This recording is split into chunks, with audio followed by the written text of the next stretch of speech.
What's happening, God bless the good people of YouTube?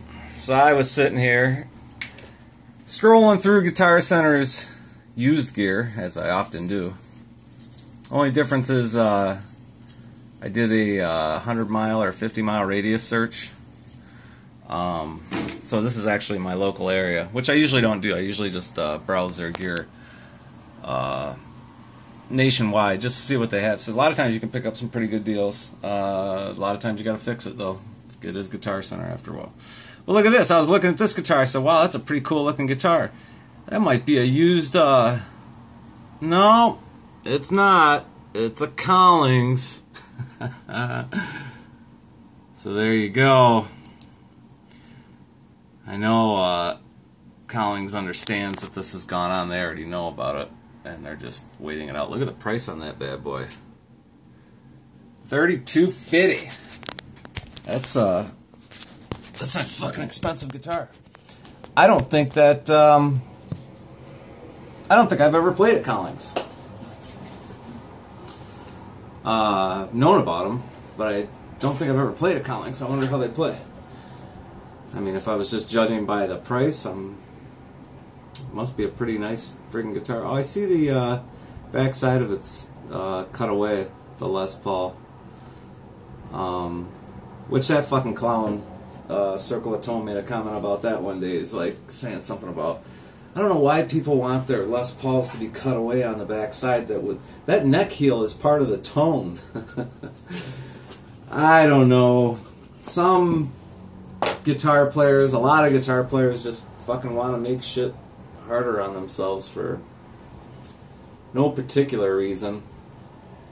I was watching somebody in an interview the other day, and they were talking about when they first learned to play Spirit of the Radio, the Rush song, and they were playing it way up here. And he said, you know, I was young. He goes, I couldn't hear the open strings, and he said he was sitting in front of his buddy, and he's playing it one day, and his buddy's like, what are you doing, dude?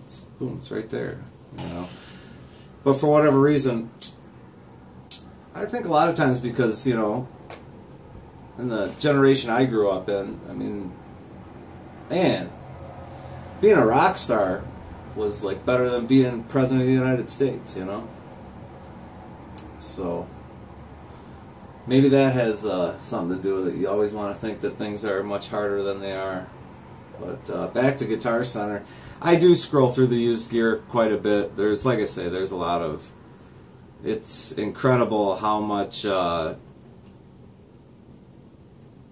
stuff is out there that is just, the prices of it is ridiculous, and it's because people think there's something special about a, you know, original Tube Screamer pedal. You know, why you would want that versus how far technology's come in making pedals, which, you know, I mean, it could come a lot further, but people don't want to use it. I mean, I can't wait. My next amp purchase is going to be a Kemper, and I can't wait to get a Kemper. I mean, why would I not want virtually every sounding amp I could ever fucking dream up at the touch of my fingers? Why would I not want that? You know, I know I talk to some of you guys on here, and you know, I say things like I long for the days when it's nothing. You just bring your guitar and your laptop to your gig, and that's it. And we're there. You know, it's just most people don't do it. And me, yeah, I'm still fucking carrying around heavy ass cabinets and shit like that. I guess it gets to you know, it gets back to people's comfort zone. You know, that's my comfort zone. That's what I know. People tend to stick with what they know. So anyway, I just wanted to give you guys some type of video. Missed last Fridays. Hopefully we'll catch up this week. The Circle of Tone guys are just a fucking joke. You know, I mean, this channel is basically turned into the well, I won't even go and rip on poor Ed, but anyway, this channel is just, he's turned off the thumbs up, thumbs down on his videos because he doesn't pass peer review. And people have found out what happened is that all of this shit that he did exposed him to people in the know, people who actually build pedals, build amplifiers, build guitars, and they're like, dude, this kid's full of shit. You know, then they just called him out, and then now everybody knows he's just full of shit. It's too bad. You know, he shouldn't have attacked, shouldn't have went out of his way to attack somebody. But hey, karma's a bitch, man, you know. Karma's a bitch. So, I heard somebody say the other day, I was watching something on TV, and the guy said that he was talking about these people that had moved in, and he said that what did he say? Their education surpassed their intelligence. And that really kind of caught me off guard, because I don't think I've ever heard it put that way, but that's a very interesting statement, you know. Because you can educate people, but you know, you can't fix dumb, right? I mean, we're all born with a certain level of intellect or intelligence, and there's certain things that, you know, there's certain things that I am fucking amazing at, and there's certain things that I don't get it, you know. And another person can sit down next to me and they're just boom, you know. And you learn that pretty early on, you know, when you're in school, once you start getting into like middle school and high school, and you start getting into like trigonometry and, you know, complex math, and you learn that there's kids in the class that they pick it up, and other kids, you know, they just have a hell of a time with it, can't stand it because it frustrates them so bad. And I think that there's a lot of people in the United States anyway that their education surpasses their intelligence.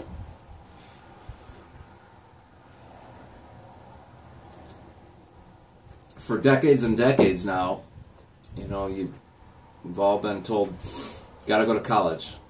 Gotta go to college, gotta finish high school, gotta go to college. You can't even get a job without a degree. And then you started hearing about people who have degrees, master's degrees and doctorates, and they can't get a job. And I think that some of those people are in that boat of where their education surpassed their intelligence. You know, you can educate the shit out of a person, but if they're not smart enough to implement that education, they're going nowhere. You know, they can't get the job because the person that's hiring them is at least as smart, you would think, at least as smart enough to do the job they're hiring a person for, and they see it.